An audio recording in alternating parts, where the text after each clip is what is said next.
Je connais personne au monde qui n'aime pas la Toscane. C'est impossible. Est probablement la région avec la plus grande concentration des beautés. Son paysage, on traverse des collines, on passe à côté de la mer, pour arriver d'un coup dans le centre d'une ville qui nous coupe le souffle. C'est le cas de la capitale de la Toscane, Firenze, Florence.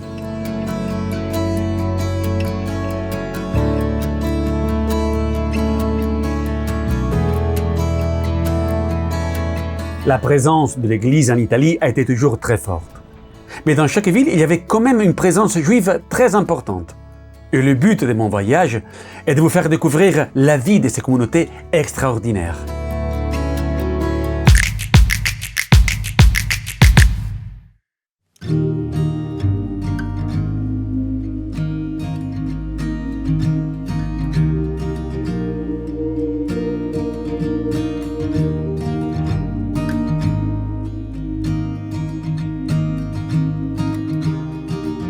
À différence d'autres villes, Florence, même s'elle n'est pas trop grande, elle nous paraît immense. Même la synagogue est majestueuse. On peut la voir même de très loin. Sa grandeur correspond à la grandeur de sa communauté.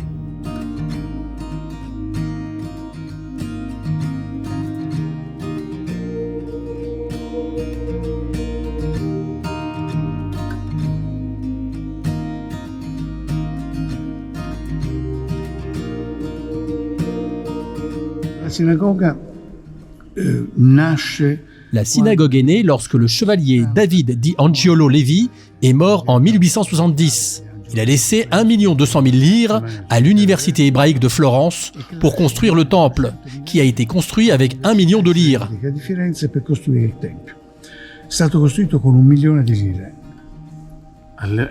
Un million. 1 million en 1870. Il a commencé en 1872 et s'est terminé en 1884. Il aura fallu 12 ans pour le construire. Et nous, pour sa restauration, on travaille depuis 25 ans et nous n'avons toujours pas fini. Car au 19e siècle, ils les ont bien construits, mais avec quelques défauts. Le vieux temple de Florence est né sur cette zone, après une recherche effrénée de 1850 à 1870 pour trouver un terrain propice à la construction de la synagogue. Les Juifs florentins voulaient une synagogue ou un nouveau temple. Di un terreno adatto a costruire la sinagoga. I liberi fiorentini volevano che la sinagoga o il tempio nuovo dopo la distruzione delle due scuole italiane. Où elle était avant, Dans le ghetto, il ne reste plus rien. entièrement détruit à l'époque où Florence était la capitale. Per Firenze capitale, Piazza della Repubblica. À la place de la République, il y avait un bâtiment qui était autrefois le ghetto de Florence. Il a été restauré. Il y a encore quelque chose. On peut voir le ghetto aujourd'hui. Rien, plus rien n'existe. Il a été complètement démoli. Tout, même les fondations et d'autres bâtiments ont été reconstruits à sa place. Quand Florence était la capitale, Oui, lorsque Florence était la capitale, ils ont détruit l'ancien cimetière juif, le ghetto juif, les tours médiévales et aussi des bâtiments des années 1500. Le monde juif florentin est divisé en 2 secteurs. Les anciens commerçants qui souhaitent que la nouvelle synagogue soit proche du centre, tandis que la nouvelle bourgeoisie souhaite qu'elle se développe en périphérie. Ici, où nous sommes, c'était un faubourg de Florence. aujourd'hui plein centre de Florence. C'était le quartier de la cave à briques, car il y avait des argiles avec lesquelles les briques étaient faites. C'était une zone agricole. Ce premier terrain a été acheté et puis un autre derrière. La communauté juive n'avait même pas l'argent pour l'acheter. La préfecture de Florence leur a prêté 300 000 lire pour effectuer la promesse de vente. Nous avons retrouvé le document. Le terrain a été acheté et à ce moment-là, un projet a été fait pour construire la synagogue. L'architecte Marco Treves s'est emparé du projet. Il venait du Piémont, de Casale Monferrato, et il avait étudié en France. Son projet a été rejeté par l'Académie des Beaux-Arts, parce que la municipalité de Florence a justement confié à l'Académie des Beaux-Arts la tâche d'examiner le projet. Quand la synagogue est inaugurée, imaginez une synagogue toute en pierre, avec un grand dôme et des petits dômes, et le dôme central était en cuivre rouge. Maintenant, vous voyez du cuivre en vert et en bleu. Mais quand il a été fabriqué, c'était du cuivre naturel qui était rouge. Florence a une tradition architecturale selon laquelle tous les toits des édifices du centre historique et des édifices religieux ou civils devaient être recouverts de terre cuite Firenze toscane. ha una tradizione architettonica secondo la quale tutte le coperture degli edifici del centro storico e degli edifici religiosi o civili dovevano essere rivestiti in cotto toscano. Et la synagogue? Exception? Fu fatta un'eccezione. Une exception a été faite pour s'inspirer du style oriental. Il tempio è Le temple est une synagogue de la deuxième génération, de l'émancipation. Mais cela n'a rien à voir avec les synagogues du ghetto, des synagogues des ghettos italiens. Il s'inspire de l'architecture d'une basilique. ha una struttura basilicale.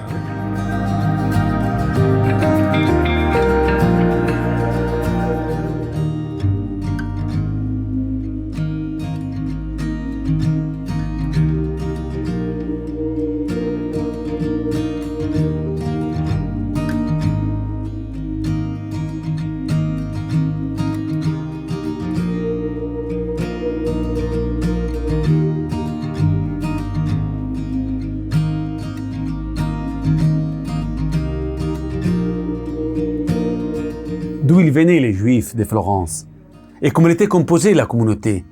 Les Juifs étaient séfarades, ashkénazes. A Firenze la maggioranza degli ebrei, anzi quasi tutti gli ebrei, erano italiani, non c'erano ashkenaziti né niente.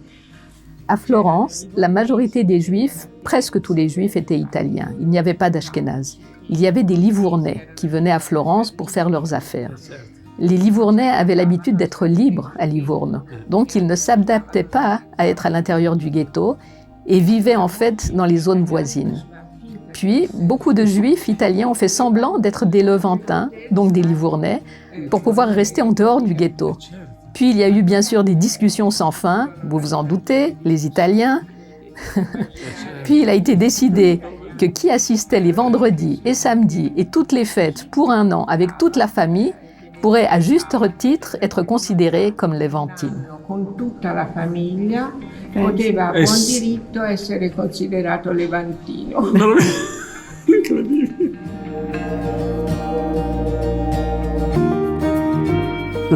J'ai adoré cette histoire, car j'ai absolument redécouvert le caractère, l'esprit des Italiens, qui trouvent toujours une solution à n'importe quel problème. C'est vraiment le pays de la commedia dell'arte. Et comme dans chaque ville, je me dirige vers le cimetière pour découvrir les familles qui ont vécu et travaillé ici. Et à travers les pierres tombales, je découvre toujours des histoires nouvelles et parfois même très curieuses.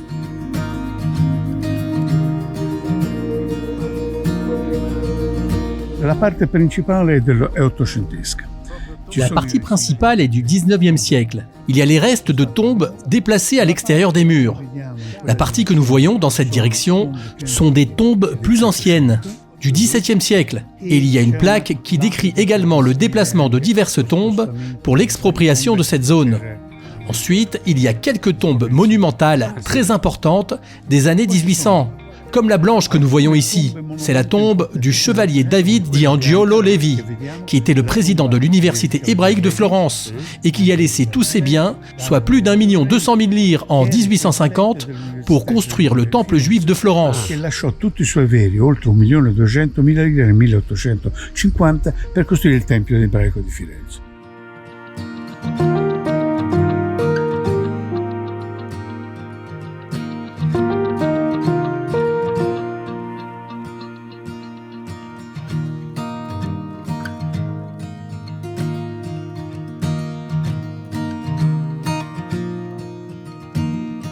E questa tomba ha una singolarità.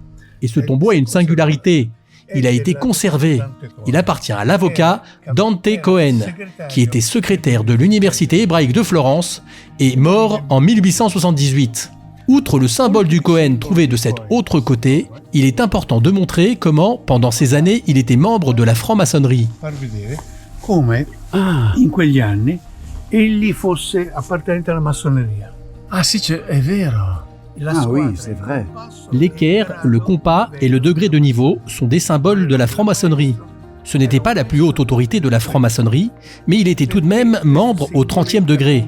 Cela symbolise comment la bourgeoisie juive florentine, comme toute la bourgeoisie juive italienne, avait participé à la reconstruction du pays en appartenant au Carbonari, un groupe qui a beaucoup influencé, tout comme la franc-maçonnerie, qui a été un élément de l'unité nationale, la cité de l'État, typique de la bourgeoisie juive florentine. Della borghesia ebraica fiorentina. Et parmi les personnages très connus en Toscane, il y a aussi la tombe d'un grand poète, Salomone Fiorentino.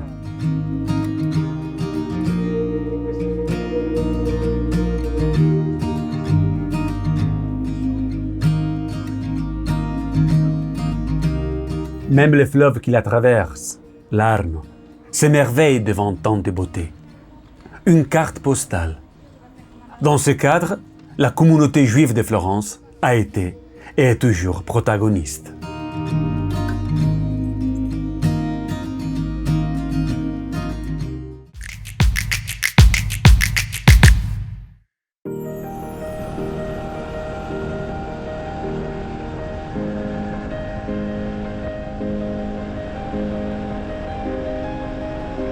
Le premier témoignage de l'existence d'une communauté juive à Pise remonte au XIIe siècle.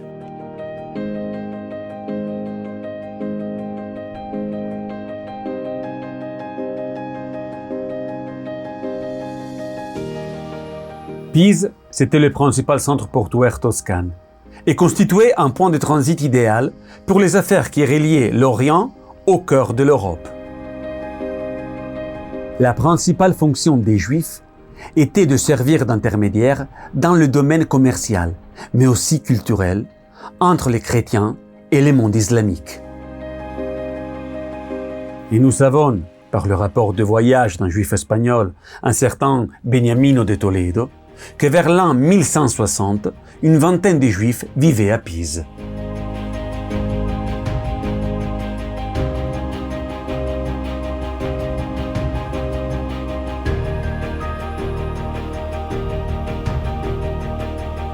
Le cimetière juif de Pise est l'un des plus anciens lieux de sépulture juifs au monde.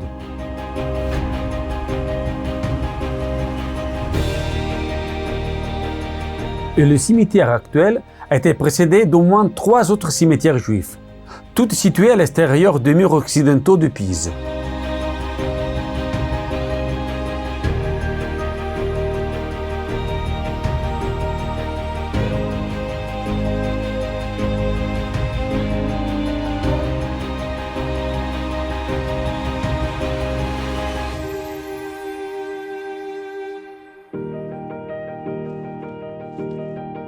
On pense que certaines personnes, peut-être plus pauvres, ont été enterrées au pied des murs et que leurs noms ont été gravés sur la pierre en correspondance avec le lieu de sépulture. Il y a des traces épigraphiques sur le mur à droite de la Porta Nuova du plus ancien cimetière du XIIIe siècle. La composante levantine devient fortement majoritaire à la fin du XVIe siècle suite à l'octroi par le grand-duc Ferdinand Ier des privilèges particuliers, dits les Livornines. C'est pourquoi de nombreux marchands juifs s'installent à Pise et à Livourne.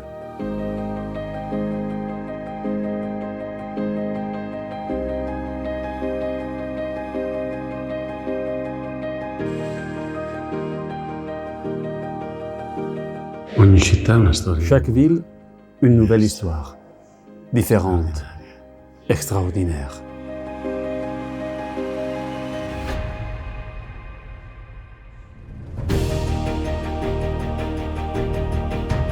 Et grâce aux privilèges particuliers, les Livornines, il y a eu une grande immigration de marchands, surtout dans le secteur textile. Grâce à tous ces nouveaux habitants, la communauté juive, vers le 1615, comptait 500 personnes.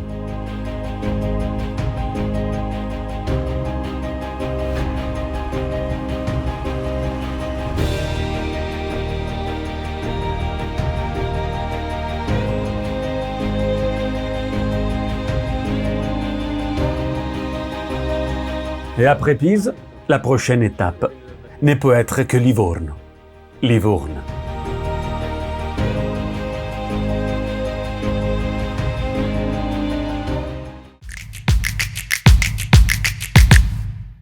Oh bella ciao, bella ciao, bella ciao, ciao, ciao, la la la la.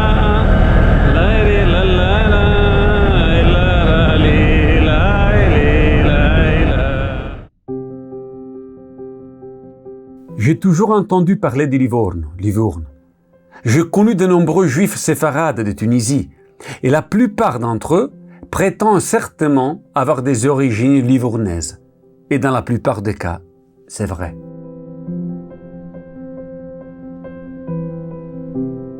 Ciao Pierino. Salut Pierino, je suis heureux d'être ici à Livourne. C'est une étape indispensable, je dirais essentielle pour ceux qui veulent connaître le judaïsme italien et au-delà. Mais qu'est-ce que c'est Livourne pour un juif? Donc Livourne est aussi, avec Pise, la ville voisine, la première ville à ne pas avoir introduit de ghetto. C'est donc à la période comprise entre 1500 et 1600, après les politiques, je dirais, de l'Espagne ségrégationniste et du Portugal, que de nombreux juifs ont fui après des siècles de vie dans ces pays. Et Livourne devient alors un lieu de refuge où commencer une nouvelle vie et où il devient possible d'acquérir un bien immobilier. Fuggiti dalla Spagna dopo secoli che vivevano in questi paesi, Livorno diventa un luogo, un rifugio dove poter di nuovo ricominciare una vita, dove è possibile proprio acquistare anche beni immobili. Già nel 500. Dès 1550, Oui, à la fin du XVIe siècle, début des années 1600. un cas unique, car à Venise, dans le ghetto, Oui, on sait oui. très bien qu'on ne pouvait acheter nulle part ailleurs. Donc seulement ici. Exactement. En fait, la grande force de Livourne, c'est surtout les Livourninés, les lois de Livourne promulguées à deux époques différentes, à la fin de 1500 par la dynastie des Médicis et les ducs de Toscane. Tra l'altro una cosa che mi è piaciuta Entre autres, une chose que j'ai beaucoup aimée est une fresque murale que tu m'as montrée. Car elle représente quelque chose d'ancien, mais pourtant très actuel. Oui, une lecture contemporaine en fait. C'est la fresque de Ligama, qui est un artiste sicilien. En septembre 2020, il réalise cette fresque dans laquelle il réinterprète les lois de Livourne, le Livornine. Donc une série de lois qui permettent à toute personne, de toute origine, de venir vivre à Livourne et de commencer un peu une nouvelle vie. C'est aussi une période de grandes difficultés, de conflits, et donc la ville devient très accueillante de ce point de vue. Di grandi difficoltà, di conflitti, Certo. e quindi la città diventa proprio accogliente da questo punto di vista. Quindi c'era un desiderio. Il y avait donc un désir pour de nombreux Oui, oui. juifs, je suppose, de venir à Livourne de toute façon. Parce que le fait qu'il n'y avait pas de ghetto, ça veut dire que les juifs étaient reconnus comme citoyens. Oui, 1700 est l'âge d'or pour de nombreux sujets. Déjà, de nouveaux sujets émergent, parce que la question était « Comment puis-je aborder la Torah ? Où puis-je trouver le texte avec les caractères ?» Et donc, à Livourne, déjà à la fin des années 1600, une première imprimerie est née, avec une première typographie qui publie des textes, évidemment en hébreu, et publie également des textes de sages de la Torah. Et cela a été le tremplin pour faire de Livourne un lieu d'étude. Caratteri e pubblica testi anche di studiosi, oltre ovviamente alla Torah, e studiosi che rabbini fondamentalmente. Questo poi è il trampolino di lancio per far diventare Livorno proprio anche un luogo di studio. Ci sono delle figure particolari. quindi- Il y a des figures particulières, donc des noms qui restent encore dans l'histoire du judaïsme, des maîtres. Je voulais plutôt commencer par une autre figure, une autre personnalité incroyable, qui était Moses Montefiore. Ah, bien sûr. Il est pratiquement né dans le bâtiment où se trouvait l'ancienne synagogue et où se trouve aujourd'hui la nouvelle. Concrètement, il est né près du temple. Pour des raisons familiales, la famille Montefiore ira s'installer en Angleterre et de là, Moses Montefiore fera un parcours incroyable. Il ira avec sa femme en terre d'Israël, également pour un voyage spirituel, et alors il se rendra compte qu'il peut apporter une grande contribution. Et en fait, jusqu'à aujourd'hui à Jérusalem, il y a un quartier Montefiore. C'est beau.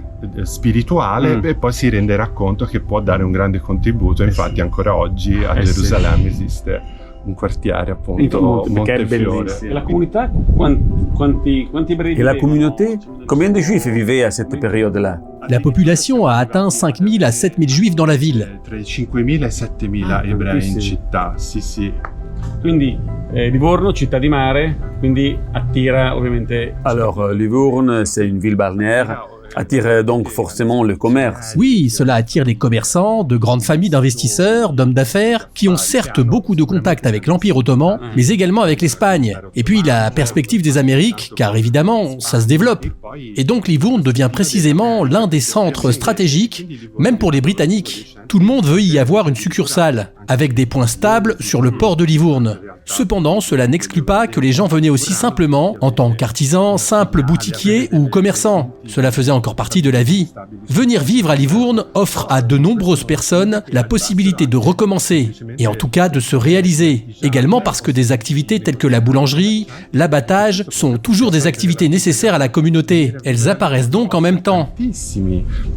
La possibilità di ricominciare e di comunque di svolgere, anche perché le attività come la panificazione, della macellazione sono comunque attività necessarie alla comunità, Bravo, quindi nascono contemporaneamente. A livello anche artistico abbiamo delle Sur le plan artistique aussi, nous avons de grandes présences ici à Livourne. Oui, exactement. Disons qu'au cours du 19e siècle, un mouvement de peintres, dit macchiaioli, s'est développé à Livourne. Et maintenant, pour simplifier, disons que c'est une approche très similaire aux impressionnistes français. Donc, ils ont commencé à peindre en dehors des écoles et des académies des beaux-arts. Un des maîtres qui a vécu à Livourne et qui a étudié à Florence sera Giovanni Fattori. Et parmi ses élèves, nous avons Amedeo Modigliani, un artiste de renommée internationale. Di fama internazionale.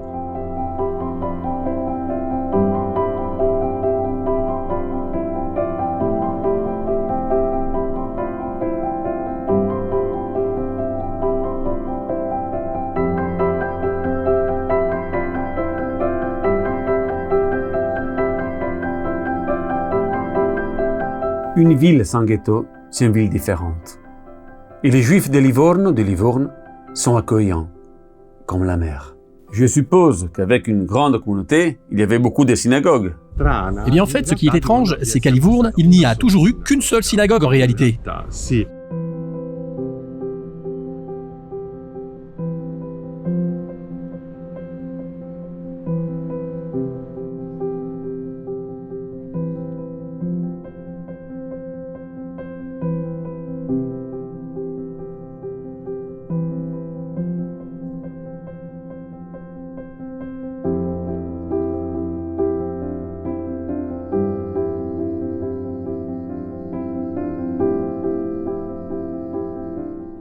Aujourd'hui, à Livourne, nous avons la chance de pouvoir visiter les tombes des grands maîtres, des grands tzadikim. Et ça, grâce au grand travail qu'a fait Ariela Cassuto, présidente du Benebrit de Livourne, et de toute la communauté juive de la Toscane, qui ont fait vraiment un grand travail. Parmi eux, il y a le grand Rav Kida, et aussi le dernier Rav italien de Rome, Elio Toaf, qui était de Livourne.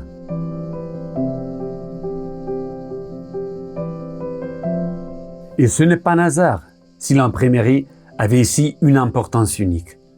Et le mot ghetto n'existait pas à Livourne.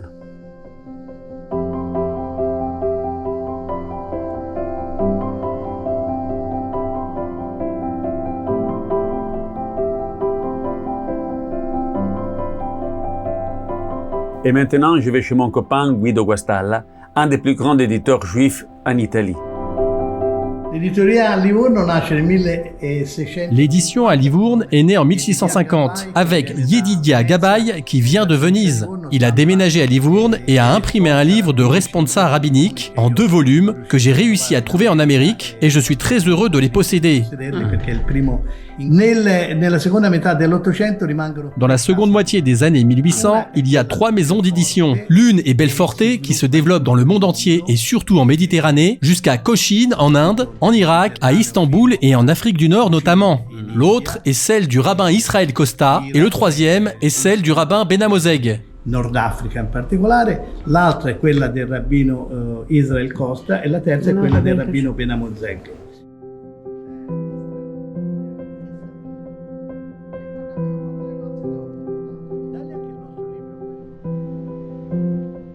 En regardant la mer, le coucher du soleil, je vois les bateaux qui arrivaient ici, dans les ports de Livourne. Et tous ces juifs qui faisaient ces affaires, ces commerces.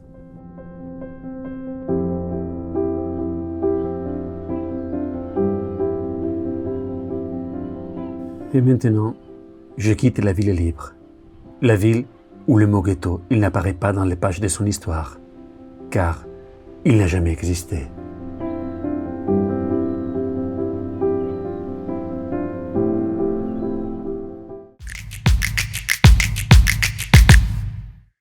Après la mer, je veux changer complètement de paysage. Et je me dirige vers le cœur de la Toscane. Ce qui m'y attire, c'est son nom, la petite Jérusalem. On n'est jamais prêt pour voir Pitigliano, la petite Jérusalem. Même si on peut aller 1000 fois sur Internet, elle est unique.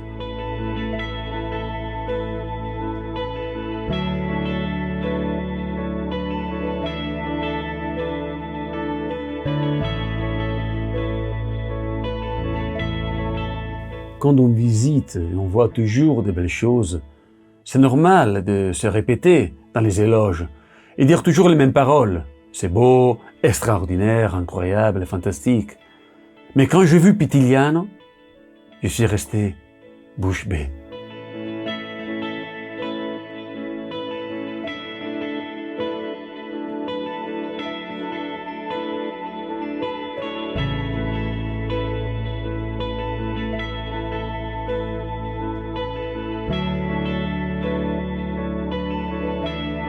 Ciao Claudia, siamo qui a Pitigliano. Salut Claudia, nous sommes ici à Pitigliano dans cette communauté unique. Et c'est vraiment typique et unique car lors de mon voyage en Italie, j'ai découvert qu'ici on peut encore voir vraiment comment était la vie de la communauté juive au XVIe siècle. Dis-moi quelque chose sur ce village et sur la communauté juive de Pitigliano. La communauté juive remonte à la seconde moitié des années 1500. C'était des juifs qui fuyaient la mesure prise par le pape Paul IV à l'époque à Rome. Et ils ont commencé à travailler, beaucoup étaient des petits artisans, des commerçants. Ils ont créé des banques de prêts et la communauté a commencé à être vivante. La synagogue date de 1598 et le ghetto a été créé en 1622 par les Médicis de Florence. Et les Médicis avaient pris des mesures sévères contre les Juifs des Sienne et de Florence. Et ils ont décidé de faire la même chose aussi ici à Pitigliano. Et donc, ont été forcés, les Juifs, à vivre dans des quartiers de la ville près d'une falaise. Il y avait peu d'espace et ils utilisaient des chambres creusées dans le tuf, sous le niveau de la rue, et adaptées à leurs besoins. Et aujourd'hui, nous pouvons encore faire ce voyage dans le passé. À travers ce parcours souterrain, nous pouvons vivre et voir la vie quotidienne des Juifs à l'époque. Et c'était une vie très active. Il y a le bain rituel, le mikvé, la cave où ils préparaient le vin kasher, le boucher, mais surtout le four pour faire le matzot, qui a été actif jusqu'en 1939.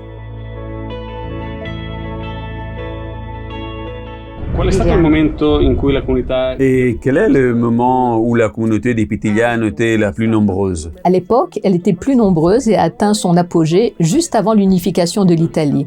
Nous sommes donc vers 1840-1850. Il y avait presque 500 juifs sur une population de 2000 Pitiglianesi. Incroyable. Ici, c'est précisément à ce moment-là que Pitigliano s'appelait Petite Jérusalem. Précisément parce que ce nombre est si important par rapport à la population non juive.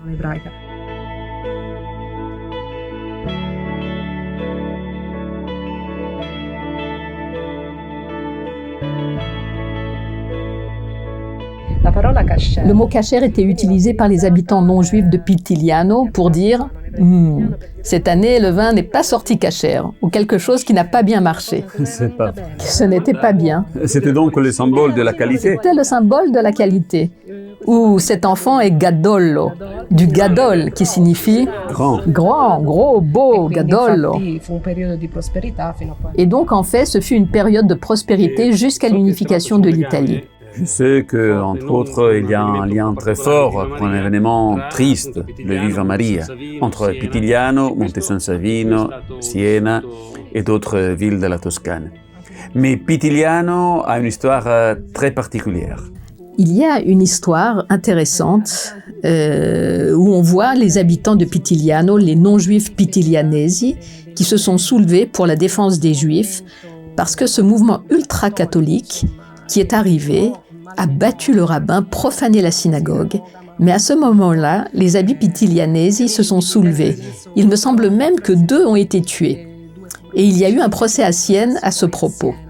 C'est un événement appelé la Viva Maria de 1799, très important aussi du point de vue historique, précisément parce qu'au-delà du fait lui-même, il nous fait comprendre que c'était une communauté très forte.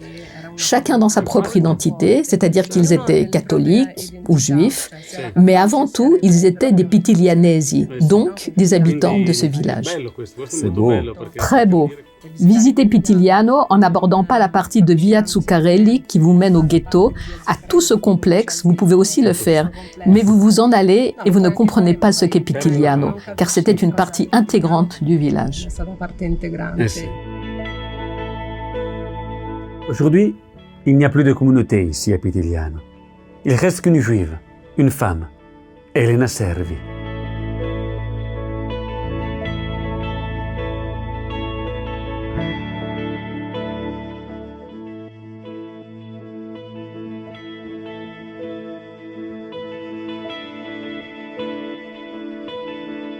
C'est ici, dans ce lieu, que je vois passer les images du passé d'une communauté extraordinaire.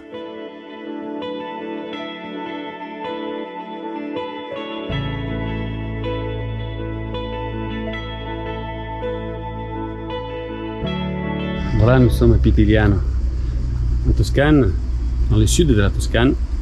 Il fait presque 40 degrés, très chaud, mais ça va la peine. Je veux dire que être ici et découvrir tout cet endroit, l'histoire, et ces villages imprégnés d'histoire juive, c'est trop important et très beau, pour faire connaître à tout le monde qu'est-ce que c'était, la présence, l'importance de la communauté juive dans tous les villages, dans toutes les villes de l'Italie.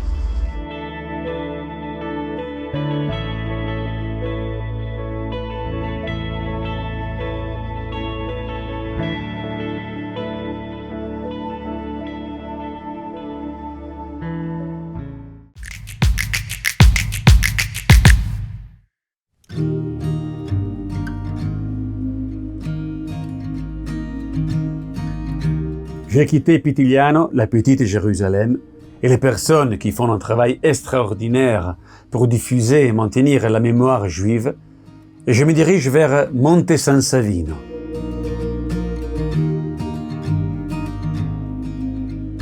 Une ville qui a une histoire unique.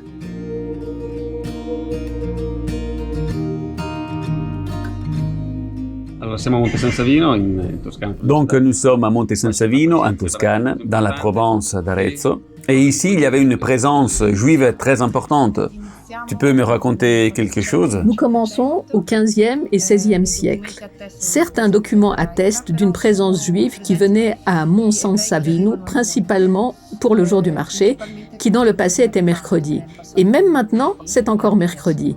Mais c'était des présences isolées. Même si au milieu des années 1500, nous atteignions jusqu'à, disons, une quarantaine de juifs présents au Monte, il y avait une banque importante. Nous pouvons parler d'une communauté juive structurée de 1627. En 1627, la famille Passigli de Florence arrive ici au Monte et demande au marquis Orsini de pouvoir s'installer ici. Et dans les contrats qu'il rédige, il demande évidemment de pouvoir mener une vie juive.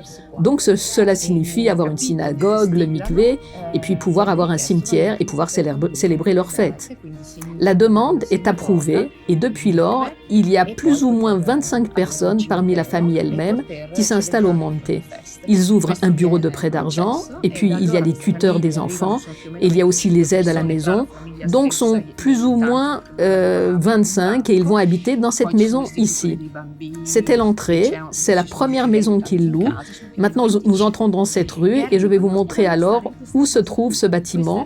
Puis derrière, il y a une porte et en dessous, il y a un mikvé parce qu'ils avaient leur première synagogue. Vi faccio vedere poi dove c'è questo edificio e poi dietro c'è una porta e lì sotto c'è un mikvé, però adesso è di un privato, c'era un mikvé perché avevano la loro prima sinagoga. C'est donc la première installation juive à Monte San Savino. Oui, oui. Et combien y avait-il de synagogues? Chronologiquement, nous sommes dans la seconde et puis au début des années 1700, ici sur le côté, il y a quelques maisons, puis à l'intérieur de la synagogue, il y a un dessin explicatif et ils achètent ces maisons. Pouvaient-ils acheter? Oui, ils achètent ces maisons, donc ils sont déjà là, ils ne construisent rien, mais ils doivent rénover. Ce sera un très long travail et surtout par manque de fonds. Et donc, plus ou moins à partir des années 20, de 1700, c'est-à-dire 1720, c'est-à-dire la dernière que nous visiterons ensuite, est la troisième très grande synagogue chronologiquement.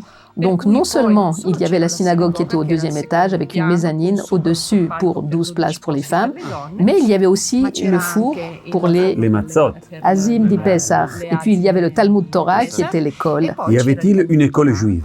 L'école juive pour enfants, oui. La maison aussi pour les chamash. Mais en plus, il y avait aussi ce qu'on appelle un hôpital, qui est une sorte d'auberge pour loger les juifs qui venaient de l'extérieur, qu'on appelait les étrangers. Chiamiamolo, per ospitarli.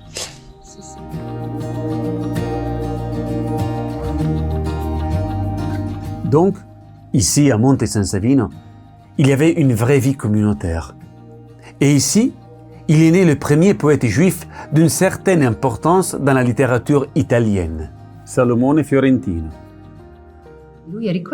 On se souvient de lui parce qu'il est le premier poète juif en Italie à avoir écrit en italien. Auparavant, ils écrivaient en latin. Hébreu. Soit en hébreu, et donc ils restaient dans un petit cercle, ils écrivaient quand même. Il y en avait beaucoup. Bien sûr, bien sûr. Mais on ne se souvient de lui pour ça. Tra gli avvenimenti non ovviamente divertenti, però che ha un primato. Parmi les événements tragiques qui sont passés, il faut malgré tout parler du premier pogrom de l'ère moderne qui se déroule ici, à Monte San Savino. Oui, c'est un épisode bien connu. La Viva Maria qui nous a donné un élément très important. Nous avons une date définitive, 1799. Donc, quoi que nous trouvions, nous savons que cela doit être avant 1799. C'est un mouvement qu'on appellerait aujourd'hui fondamentaliste. Movimento che oggi chiameremo fondamentalista. Fanatique, se référant à un culte local, de Notre-Dame de Confort ici. Della Madonna del Conforto qui. Le Viva Maria, c'est une vraie chasse aux Juifs. Les synagogues sont dévastées et 130 Juifs doivent quitter leur maison.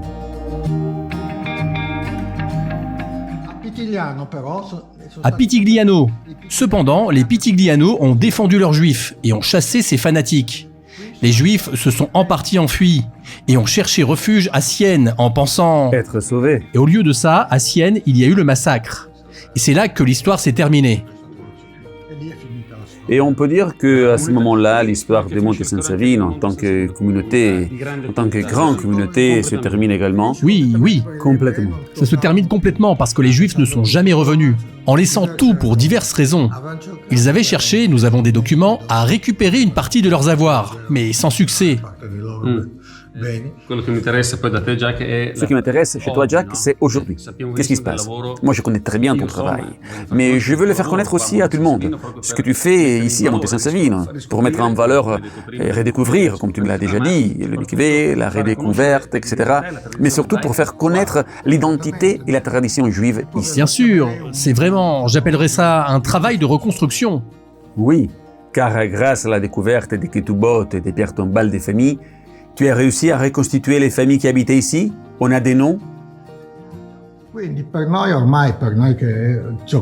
Alors pour nous maintenant, pour nous qui traitons de ça, ces gens existent aujourd'hui, je dirais, parce qu'on en sait tellement sur eux, pour le meilleur ou pour le pire. Beaucoup d'anecdotes aussi, beaucoup de choses. Et nous avons pu virtuellement reconstituer la vie qui était ici, ce qui s'est passé dans la synagogue. Entre autres choses, nous avons parlé de Salomone Fiorentino. Mais une autre famille importante ici, ce sont les Toaf. Les Toaf Les Toaf del Monte. Je pense que c'est un cas presque unique. C'est un cas extraordinaire de reconstruction aussi complète. Complète parce qu'à partir de cette famille, on a pu reconstruire une petite communauté. Oui, en fait, ce qui m'intéresse, et ce qui intéresse aussi le public, disons les touristes, mais pas seulement, c'est que ici on se sent vraiment chez nous. On arrive ici et idéalement on rentre dans la synagogue, qui justement à l'époque, selon combien on avait payé, on pouvait se mettre ou près de la fenêtre, ou près de la ronde.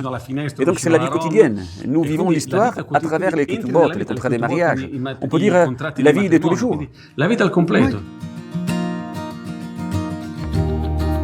Donc, une vraie vie communautaire il y avait ici à Monte San Savino. Mais comme c'était la stratification sociale.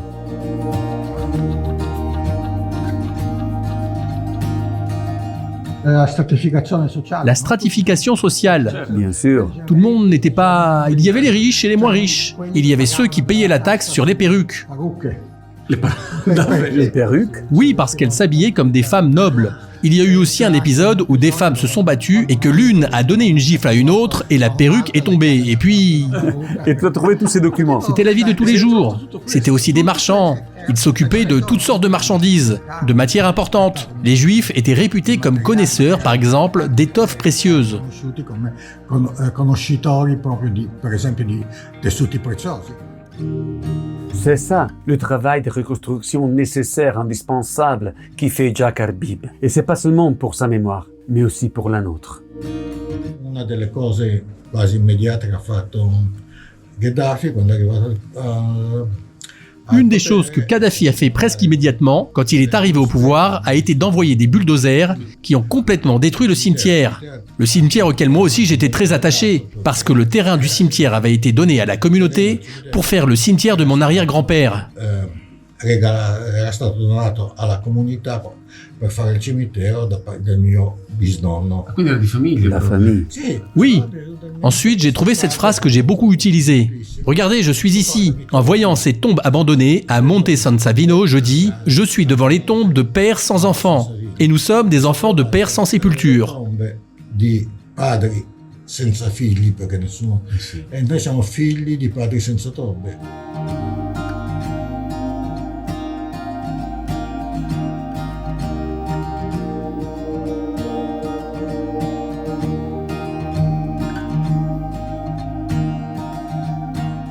Però che a Monte San Savino si sente parlare qualche volta ebraico. Mais ici, à Monte San Savino, on entend parfois parler hébreu dans les rues.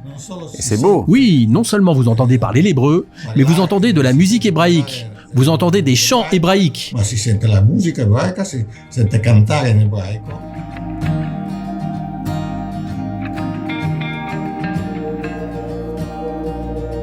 Et maintenant, après une journée très intense, je reste avec mon copain Jack, qui m'a préparé un bon dîner.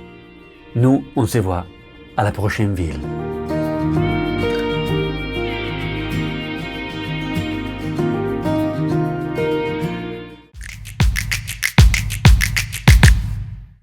Voilà le casque, les deux casques de la moto, l'ordinateur, les portables.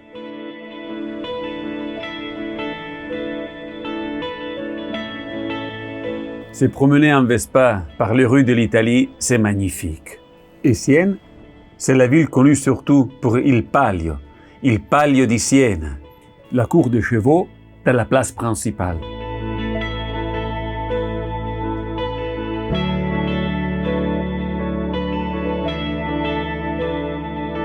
Mais comme dans toutes les villes d'Italie, même à Sienne, il y avait une belle communauté juive.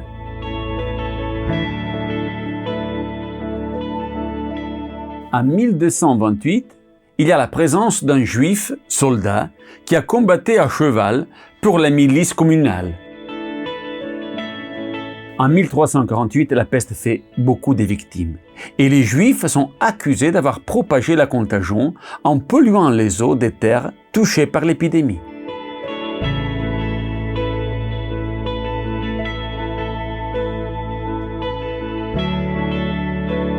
En 1428, la liberté de culte est accordée aux Juifs, mais avec l'obligation de s'abstenir de tout travail et de tenir les boutiques fermées les jours de fête des rites chrétiens.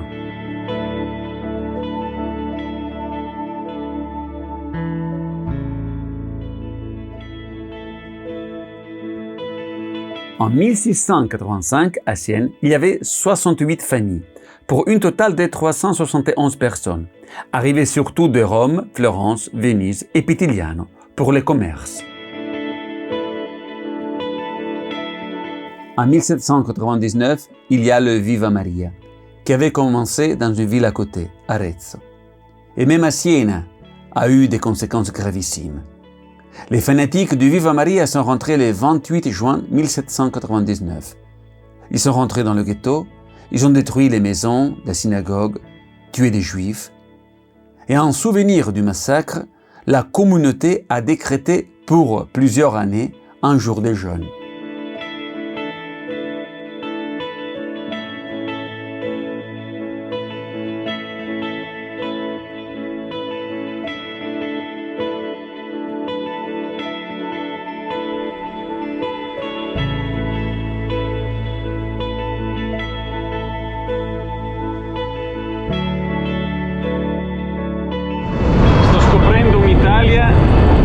Dans ces voyages en Italie, je découvre une Italie dans laquelle les Juifs ont fait et sont un élément déterminant de la société. Dans tous les arts, dans tous les métiers, une grande histoire pour une grande nation. Extraordinaire. Je suis très heureux de le faire connaître au monde entier.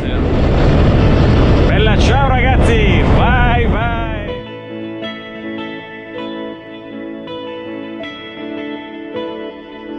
Les collines de Sienne sont magnifiques. On se sent transporté comme sur les vagues de la mer.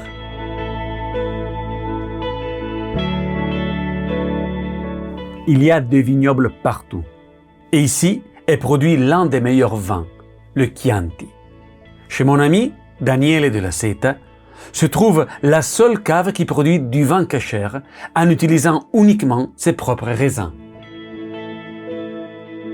Ciao Daniele, sono qua finalmente nella tua tenuta. Salut Daniele, je suis enfin là sur ton domaine où on peut bien boire et kasher en plus. Quando abbiamo acquistato questa azienda e nel Chianti classico. Donc mon histoire avec le vin commence en l'an 2000, lorsque nous avons acheté cette entreprise dans la région du Chianti Classico. On a tout de suite commencé à fabriquer du vin kasher, un peu parce que je suis juif, mais c'était aussi une façon de se différencier sur le marché. Le Chianti Classico est une DOCG, dénomination d'origine contrôlée et garantie, la plus ancienne du monde. Nous y vivons toute l'année et donc nous portons une attention particulière à la production du raisin. Car lorsque les raisins arrivent en cave, ils doivent être parfaits. Et après, il est indispensable de faire de bonnes vinifications. Je n'ai pas dit que nous sommes aussi bio. L'entreprise est kasher et biologique. Et cela depuis que nous avons commencé.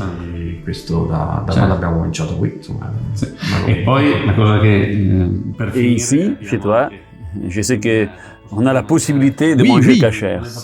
Oui, depuis plusieurs années, nous faisons des visites guidées, où précisément la possibilité est aussi de montrer les vignobles, de voir les raisins, de voir les chambres où nous faisons le vin. Donc, nous expliquons un peu tout le processus de production du Chianti Classico, kasher. Nous avons une salle de dégustation où nous faisons des dégustations très généreuses. Et pour ceux qui veulent, enfin, il y a une sorte de restaurant rustique. Parce que c'est petit, c'est kasher, Chalav Israël, mais c'est typiquement toscan. On utilise des produits frais, des produits du jardin. Nous avons ce petit restaurant depuis quelques années et les gens sont très contents. Si pour un juif qui vient en Toscane, c'est un point d'arrêt obligé pour vivre une expérience typiquement chiantigliana, je dirais que oui. Prodotti freschi, prodotti dell'orto e insomma per ora sono pochi anni che abbiamo questo piccolo ristorante, però insomma le persone sono molto contente e a posto appunto per un ebreo che viene in Toscana sicuramente può essere un punto di riferimento dove fermarsi e dove avere un'esperienza veramente tipicamente chiantigiana, direi così.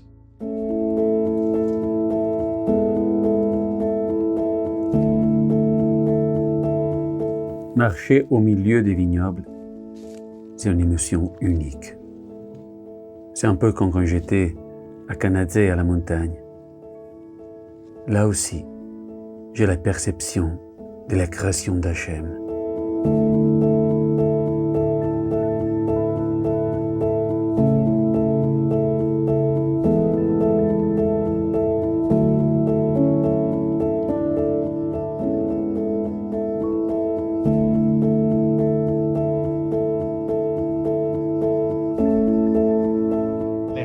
L'Echaim à tous les Hébreux del mondo. Je suis content d'être ici pour vous, pour tout le monde, les Français, les Américains, tout le monde qui peut apprécier la beauté de l'Italie.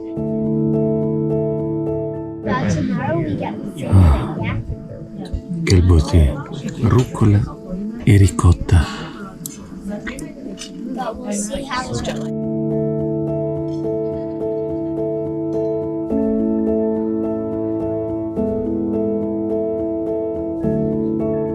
je quitte Sienne et la Toscane, et je reprends mon voyage, à la recherche et à la découverte de nouveaux paysages, de nouvelles villes, de nouvelles histoires à vous raconter.